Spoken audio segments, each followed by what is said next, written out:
obviously because the kind of prophetic power, such as it is from the margins, does not depend upon a claim. Right. And the Exactly. minute you're looking to see how does this play, that's not a prophetic voice anymore. Exactly. And then, Exactly. of course, and there's no way not to look, how does this play when you are invited inside the White House and you're having a prayer meeting with the president and he's looking to you as a quote unquote spiritual guide or something like that, or what's happened. How in saving faith, how would you feel the odds are in terms of restoring that prophetic voice from the margins now in the US? Question one. Part two of that question is, how have the Trump years derailed that prospect or further distance us from any type of, what back in the old days would have been called some sort of revival? Yeah.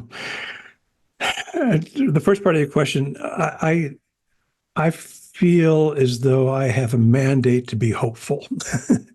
I don't think despair is an option. And I think that's true for anyone who is a parent. If you have children, you have to be optimistic. You can't throw up your arms in despair.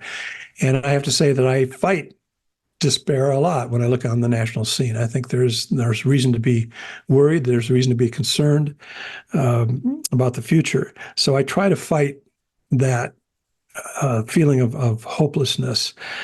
I don't think there's any question that the prophetic voices have been marginalized, if not silenced, by the stampede to Donald Trump, particularly within the evangelical world. There's no question about that. Yet, I think there are voices of hope. I would consider you one of those voices, Frank. I think you are, because you're a critic and you're trying to point us in a different direction. Younger people like Shane Claiborne, um, Tony Campolo is still a hero of mine. Jim Wallace, there are people like that who are trying to make a difference, and I think their voices are out there. The problem is they don't have the kind of media empire that people like James Dobson had, or Pat Robertson, or Jim Baker at one time.